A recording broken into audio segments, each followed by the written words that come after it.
Episode number 5 of our podcast. I'm Jennifer Winder, and this is Robin Mons with Hungry for More.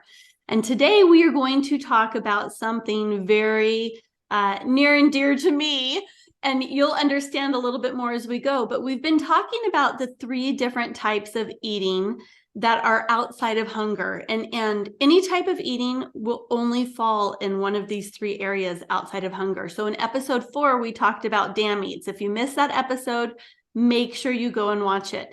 Today, we're going to be talking about one, and I'll explain later why it hits close to home for me. But we're going to be talking about one called conditioned eats. So Robin, why don't you introduce that little sneaky booger? Yes, this is one of the mind hungers we talk about. If it's not your body, then it's your mind. Yeah. And this is a sneaky one, but the good news is it's probably the easiest one to catch and overcome because it doesn't have a super strong energetic pull to it. So the reason it's a little sneaky is because it's the things we've done over and over and over again that our brain has just memorized and we're just on auto drive with it. Just like when you drive home from somewhere, you don't have to consciously think about the streets and where you're turning. It's just programmed in there and you go. And so conditioned eats are the programmed eats that we have that many times we're not really aware about until after. It's the times when you say, hold on, why did I just eat that? I wasn't even hungry, or I didn't even want that. Why was I picking at that? What are some good examples of that? Like for me, I can think about some very obvious ones when my kids were little, like walking through the kitchen and just grabbing some goldfish that were on the counter and eating them because I'm walking through the kitchen.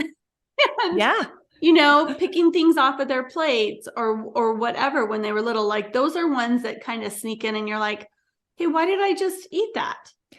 Right. Exactly. That's a great example of it. It's because it's there and I'm walking by it, I'm grabbing it, and it can go all the way from that subtle to some of the rules we've made up in society that we've all agreed upon, like finish your plate. You shouldn't waste food. Right. I remember so many times not only finishing my plate, but as I'm cleaning up the table, grabbing the last few bites of nuggets that my kids didn't finish. Or, going to wash the casserole pan and there's just that corner piece left. And I'm like, oh, let's just eat that. That's all driven by that belief. We don't want to waste food, finish your plate. So it's the little rules and also just the little conditioned programs we started for ourselves. Okay. So one example I want to give, this was probably one of my biggest conditioned eats for me, and it'll kind of lead into the next thing that we want to talk about.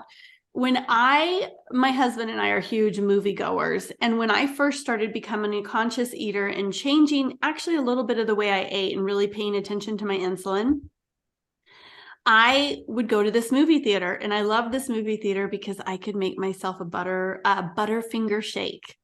So we would go out, we'd have dinner. I would be totally full. But when we went to that theater, that's just what we did. I got a shake. My husband got an Oreo shake. I got a Butterfinger shake. And we went to the movie and we were like, yeah, the ice cream will fit. It just kind of melts around all the other food, even though I'm so full. But that's just what I did at that theater. And I'm going to be honest with you. When I first started really getting in touch with myself and trying and being like, I'm not even hungry for that. Why am I getting it? I actually did avoid that theater for a couple months. And now I can go to it. It's no problem. And if I want the shake, I save room for the shake. And if I don't have the shake. But the issue was I was always full. My husband would even get like a popcorn with it. I'm like, we literally just had this huge meal. But that's what we did at the theater. We got this food. Like it was very conditioned in us to do that. Right. And what we're pointing to, don't hear us saying, oh, they teach that you shouldn't have milkshakes ever or that you shouldn't have popcorn. What we're teaching you here is this is a conditioned thing. When I go to the movies, I get Butterfinger shake. That was her conditioned program. And it had nothing to do with, there were times I'm sure her body was like, I really could do without today. I'm full from dinner. I really don't want any. And we're like, well, this is what we do. and we end up eating. Right. So yes, for me, I had this tradition I started that I would reward myself with certain things. If I went to the dentist, well, then I got a milkshake. It's funny, milkshake, go-to thing. When I went grocery shopping, I always got a candy bar and a chocolate milk. And again, it has nothing to do with the food, but it's this ritual we've created that we've done it over and over, that now when we go, we're stimulated that that's what we're going to do. And it's just totally subconsciously driven, and we're not making a actual decision or conscious choice around it. Or of course, checking in with our body, which is the main thing we talk about. Yeah. And you know what? You just reminded me of the funniest thing. I've never told you this, but years ago, when I was going to a nutritionist trainer, I would go and I would meet with him. I was on a very restrictive meal plan. And after I weighed in with him, without fail, once a week, I would weigh in and I would leave and I would go to my favorite Mexican restaurant and get like all the stuff that I hadn't had, because I was like, I have the whole week to make up for it. But it was totally a conditioned eat for me. And I just think that's funny. I did it every time I'd go in. He'd be like, yeah, you lost your 2 pounds. Woohoo. And then I'd go get a burrito or whatever. Yeah. I honestly, I can't tell you how many times I've heard the same thing. I'd go to Weight Watchers, I'd leave, I'd hurry and get the stuff I missed out on. And then I'd get strict again, so that by the time it was time to weigh, I was, I could please my trainer and get my points. Right. But yeah, that's a conditioned thing. Some other things, I know when I would talk with my sister-in-law, we lived in different states, and we would talk on the phone a lot while, we're cleaning or whatever. And I'd circle around. I'd circle around and grab things out of the pantry. Yeah. And just be nibbling on things and just doing the mindless eating. So that's what conditioned eats look like. They're things we've done over and over. They're little rituals we've created. They're certain traditions. You were sharing with me, I think this is a good one for you to share, about your son. Oh, yeah. So my son, we talk a lot about conscious eating. It comes up a lot because it's what I do. So we talk about it. Yeah. And my son said, so Mom, I have a question for you. Friday night, we're going to Cheesecake Factory. Are you saying no cheesecake, none of that, or what? I said, no, I'm not saying that. I'm saying just because you're going to Cheesecake Factory, don't be under the assumption, like if it's Tuesday, how can I possibly know on Friday if my body is going to want cheesecake? Okay. I go, if I know I'm going to want cheesecake and that's the decision I make when I get there and I'm like, yeah, I think I will, then I'm going to be more conscious when I'm eating my meal to make sure I'm not overstuffed, so that when the cheesecake comes, I can then enjoy it and still be listening to my body. And once I'm satisfied, stop. Because so often we go and we're like, this is one thing I hate about cruise ships. Okay. The waiter comes at the beginning and he says, what would you like to eat? And they don't take just like your salad order or your main dish. It's this salad, this meal, this dessert. And so you don't have a time to go, okay, I'm really full after dinner. I don't want the dessert. And the dessert comes. Right? It's the same thing with Cheesecake Factory. Maybe I will want it. Maybe I won't. I'm going to go in and I'm going to check in with myself that night, and I'm going to see if I do want it. So the answer isn't necessarily no. It's, I will wait and see. And if you know it's something you want, like if Cheesecake Factory is a special occasion and you're not there all the time and you're like, yeah, I do want to get my favorite cheesecake, then you just plan accordingly. Right. It's not about it being a no. It's just also, it's not an automatic yes, just because I'm there. It's about, let's see. And when we get to that place, this is the beauty of conscious eating, is when you can get to that place and you've dissolved all the energy around food, being forbidden and being too special and all the swing in between the extremes we go in. When you get in that place that you're like, I don't know, I'll see when I get there if I actually want it. You allow for the fact that there are times you actually do not want it. And I remember thinking, there is never going to be a time that I don't have cheesecake in front of me and I'm not going to want it. Are you crazy? But when I became a conscious eater and understood, when I check in with my body, I actually don't always want something just because it's there and available.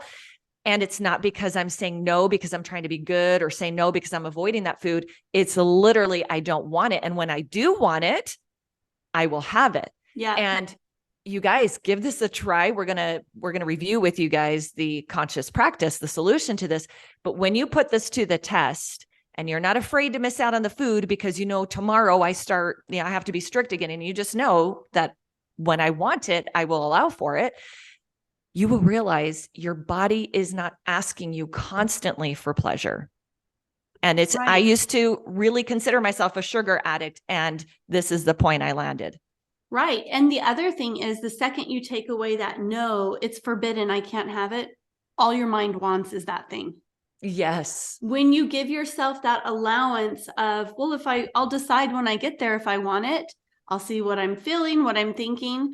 And I still always want to reiterate, the key is staying conscious when you're having it, when you're indulging and being pleasurable, because most times that dessert comes and after 2 bites, you're like, that was awesome, I'm good. But we kind of just can keep going at it. So just really listening to that, and it's amazing. Right.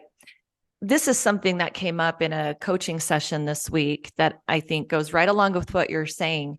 And that is, the body is always in the present moment. Yes. Your body is always in the present moment. Your mind is in the past all the time. It's in the future all the time. We're trying to get these two things aligned. So this is the problem with, I'm going to go to this event tonight and I know there's going to be treats. Or I know I'm going Friday night to Cheesecake Factory, or this is kind of the problem with the cheat days and I'm allowing it for one day this week. How can you possibly know if your body functions in the present moment? How can you possibly know even today at 10 a.m. what I'm going to feel like at that event tonight? But the mind wants to be the authority and wants to decide because, we've been taught to be strategic. We've been taught that, make the decision ahead of time and then you'll be strong. And I'm telling you, by the time you show up to the event, I was telling this client, all day long, my mind would be like, okay, let's decide. Should I allow myself to have this? Okay, I think I am. So let's watch how we're doing this now. And how am I going to strategize? And okay, well, I'll have that tonight and then I'll fast tomorrow. It consumed so much of my time just anticipating being there and making sure I was prepared enough to protect myself, either from not having it, if that's the decision I made, or from, then we're just going to have one, right? Yeah. By the time you show up, you're just so energetically charged with all of that building up during the day. And now when I have an event, say tonight, I know I'm going to go to something, it's going to have a dessert. So it's going to have something I know I love there. And my brain's like, oh man, what should we do about that? And my answer is always like, I have no idea. I'll see when I get there what I'm going to feel like, because my body is the authority of me eating, not my mind. Yes. And that has me not thinking about it the whole rest of the day. And when I come, I'm not in this energetic wrestle. Yes, no, yes, no. And I can truly check in and say, okay, this is here. Is this important to me tonight? Do I really want this? And if the answer is yes, I have it. And I have it in that calm energy. Or if it's no, it's because I just in this moment don't want this. I can't tell you how many times I'm like, dang, I actually don't want this. So I'm going to honor that. Right. But, right. Yeah. Nope. And then you turn into the first eat, which is the damn eat. And so yes, you have this condition of, I'm going out on this great thing and I'm just going to have this because this is what I do when I'm here. And then your energy goes so much up. It's like one eat runs into another one. Yes. And it's good very point. Crazy about that. So it's really good. So, I just want to talk about one of the reasons why this is a problem when we have these conditioned eats, or when we're eating when our body isn't calling for it. One of the hormones that we focus a lot on is insulin, and insulin is a good thing. It's what drives that, right? When we eat, insulin is released and then we burn that energy. It turns into glucose, or however you're eating. Sorry, that was a little scrambly there. When we overburden our body, so if I go and I eat this full meal, we'll use Cheesecake Factory as the example. And then I'm like, oh my gosh, I'm so full, but yes, I'm getting cheesecake, we're here. And then it comes and I start eating. Now, one bite past being full is mind eating, right? all of that food, it's overburdening my body. And that's the food that then gets stored. Our body goes, okay, obviously we need to save this for another time when we burn it, instead of burning the fuel that's naturally with us. So when we are having these conditioned eats and we're eating outside of hunger, our body tends to hang on to that food. It ends up being overeating, right? Because if we're eating and we're not hungry, we are overeating. Right. Exactly. And that is what conditioned eats cause overeating, and overeating causes overweight, right? More weight that we're carrying than what we need. And I love that when we cut out these conditioned eats, we're giving the insulin a rest. We're giving it some downtime where it's not constantly spiking, and we're allowing the fat that we've stored to be used as energy. And so the body can equally use energy from outside food, but also inside food. But if we're constantly grabbing and going, and a little pinch here and a little bit there, then we are not giving it that rest time. We're not giving it an opportunity to release the fat to eat from the inside and to be replaced from the outside food in that balance. Correct. And we're not talking about counting calories and counting macros or doing any of that. We're talking about just listening to your body.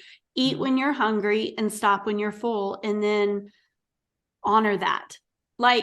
There are times, especially as I was learning this practice, where I would catch myself partway through and I'd be like, wow, okay, I didn't even realize that I was still going. And I was always known for in your dish, there's 3 bites left. Am I going to save 3 bites, or should I just eat 3 bites? Yeah. Now I'm just going to give the 3 bites to my chickens. We'll get it in a different form. Won't go to waste. Don't get her started on her chickens. Don't get me started on those cute baby chicks. But you know what I'm saying? It's very easy to catch yourself in the middle of it. And Robin, wouldn't you agree? Even if you've done it, like you've went, oh my gosh, I just ate that. I wasn't consciously thinking about it. That was so conditioned. You can still help yourself by recognizing that. And it will help you be more aware the next time. Yes, such a good point. Even after you've reacted to the food, if you can look back and say, okay, I'm recognizing I actually wasn't hungry, and I'm just realizing now that that's the case. What was it? Why did I eat then? Yeah. And you recognize, in this case, you may recognize, oh, it was a conditioned eat. This is just what I do right before the kids come home from school. Yes. I sit down with a snack. And like you said, just doing that work and reflecting on that does impact your brain. It helps reinforce and understand that. And then, yes, then you're going to get proficient at this to the point that the next level of this is you're going to be in the middle of that box of crackers. You're going to be on your 3rd, 4th handful. And then you're like, wait, oh, hold on a second. Why am I eating right now? Oh, it's because I'm on the phone and I'm walking around, and this is just one of the subconscious things that I've memorized. Right. And then in the end, it'll literally go away. Just like we talked about in the deconditioning video. After so many times of removing food from that loop of the conditioned eats, you will decondition. And there's like when I'm on the phone now, I do not think to go to the pantry. Right. No. And one thing I did when I was putting this to the test, I like to test myself when things are there, put me up for the challenge. So before, when I was really rigid on how I'd eat, like if a box said 21 crackers is a serving, we'll use crackers, I would count out my 21 and I'd put the box away, and then I'd come back and eat my 21. Maybe I was satisfied at 15. It didn't matter. I had to eat my serving. And maybe at 21, I just sat there going, man, I wish I had more. Like I could do more. My body could take more. So silly. I always tell people the serving size and the things written on the side of the box are just for people who want to know like how much is in if I eat that much.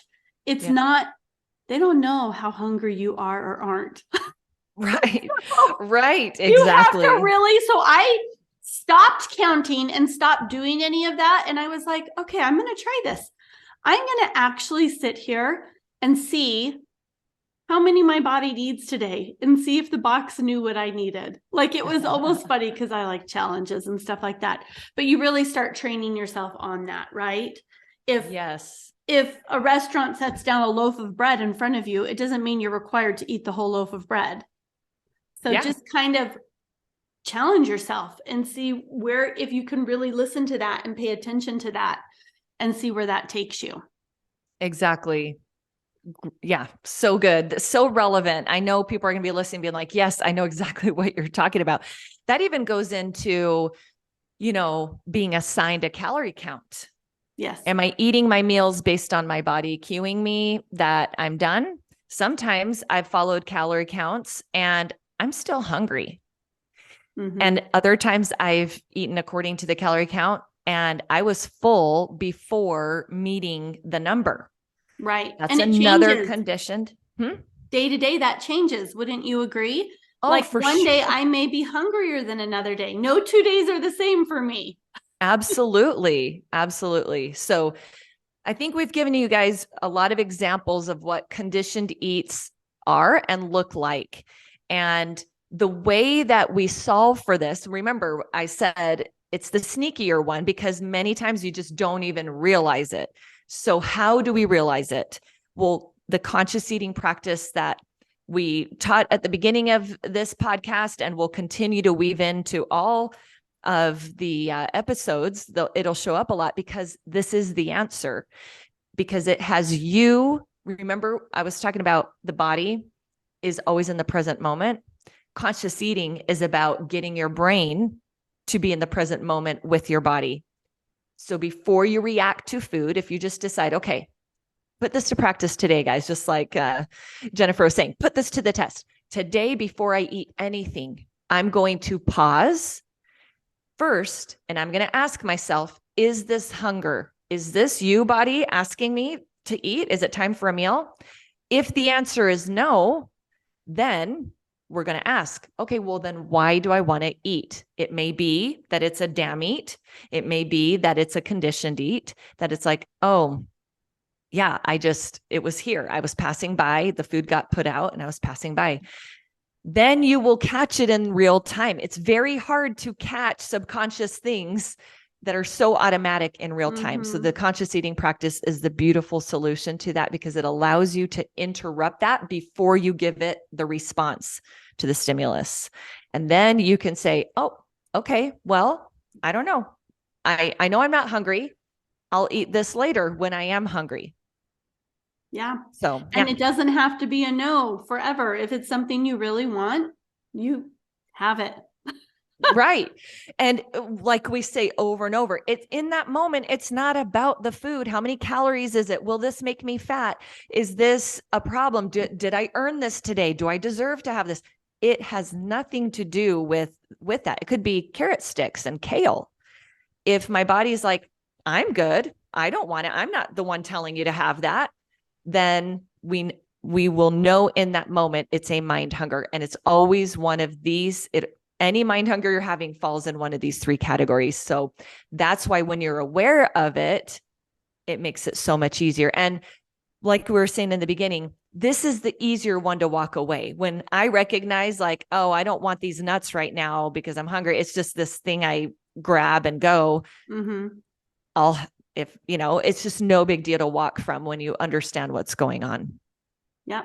Yep. And it's real easy when you start learning, okay, leftovers are just that. They're leftovers. I don't have to eat them, and my plate doesn't have to be clean. And it makes it so much easier when you're like, I'll just listen to my body. There's no way when you go to a restaurant that the person serving the food is serving the same amount to every person that walks through that door. So you're either going to be eating it all and feeling satisfied or are starting a little bit under, it's different for everybody. Yeah. Such a good point. Everybody is different and our needs are different. And this is where the conscious eating really helps you serve your body, and your body and you work as the authority. And it's the way to go. It's the peaceful way to go. Yes, love it. It sure is. Okay. I think we're good. I think next week we're going to talk about our third type of eat outside of hunger. And then you're going to all be masters. That's right. You're gonna have stuff to work on, and it's gonna make more sense of why you eat outside of hunger. Because as we teach the conscious eating practice, one question we get a lot is, okay, well, I'm not hungry, but why am I wanting to eat this? And it's going to help you identify what those reasons are and meet the needs that you're actually having. So we really appreciate you listening today. Like and subscribe if you liked what you heard. And other than that, we will see you next week. Yes. Thank you. Bye, friends.